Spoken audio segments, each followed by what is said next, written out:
Assalamualaikum warahmatullahi wabarakatuh. Sebelumnya, perkenalkan nama saya Risenda Putri, NPM 1911100180, kelas PGMIH semester 5. Di sini saya akan menyampaikan materi kelas 4 tema 5 subtema 1, yaitu tentang pahlawanku. Baiklah anak-anak, di sini kita akan mempelajari tentang tema 5 tentang pahlawanku.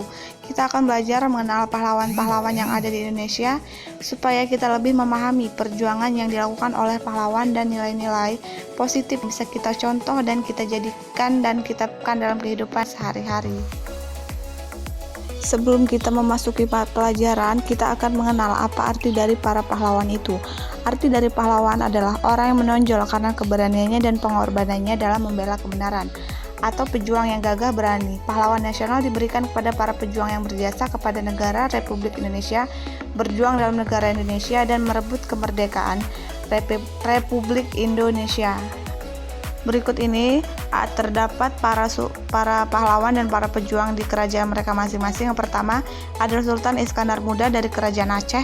Yang kedua Sultan Hasanuddin Ayam Jantan dari Timur, Kerajaan Goa. Yang ketiga Raja Bala Putradewa, Kerajaan Sriwijaya. Yang keempat Prasasti Ciroton Peninggalan Kerajaan Tarumanegara.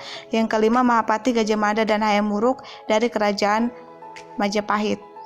Sultan Iskandar Muda merupakan sultan yang paling besar dalam masa Kesultanan Aceh yang berkuasa dari tahun 1607 sampai 1636. Perjuangan yang dilakukannya adalah memperkuat armada dan angkatan perang, melakukan penaklukan wilayah, penyerangan terhadap Portugis, dan menjalin kerjasama perdagangan.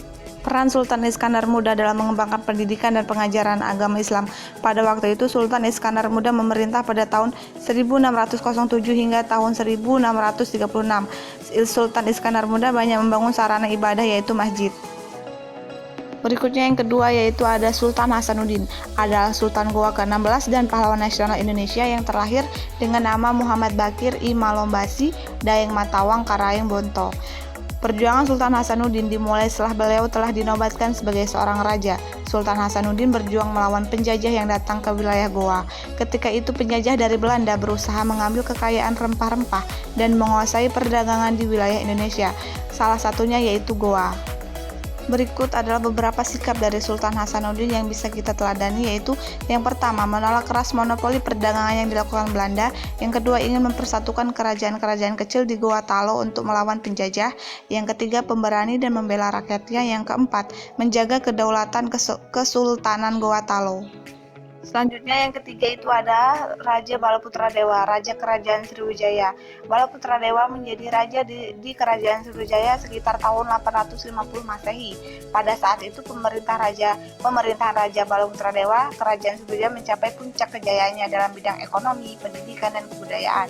Bala Putradewa juga berjuang membangun armada laut yang kuat. Tindakan ini bertujuan supaya jalur pelayaran di wilayah Sriwijaya menjadi aman. Banyak pedagang merasa aman ketika singgah. Peningkatan ekonomi juga di pemerintah dari pembayaran seperti pajak maupun keuntungan dari hasil perdagangan. Dengan demikian, Sriwijaya berkembang menjadi kerajaan yang besar dan makmur.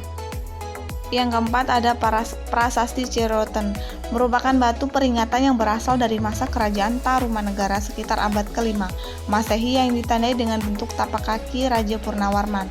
Prasasti Ciroton sekarang ditempatkan pada lahan berpagar seluas sekitar 1000 meter persegi dan dilengkapi dengan cungkup berukuran 8 x 8 meter. Selanjutnya yaitu ada Mahapati Gajah Mada. Mahapati Gajah Mada wafat pada tahun 1364. Dikenal dengan nama lain Jirnodahara, adalah seorang panglima perang dan Mahapati yang merupakan tokoh yang sangat berpengaruh pada zaman Kerajaan Majapahit. Gajah Mada terkenal dengan sumpahnya, yaitu Sumpah Palapa yang tercatat di dalam Pararaton.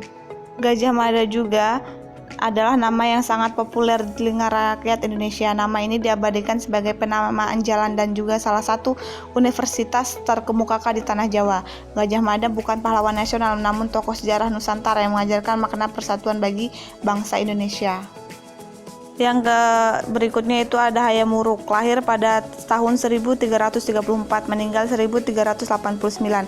Adalah raja keempat Majapahit yang memerintah tahun 1350 sampai 1389. Ia bergelar Sri Raja Sanagara. Di bawah pemerintahannya, kerajaan Majapahit itu mencapai puncak tertingginya.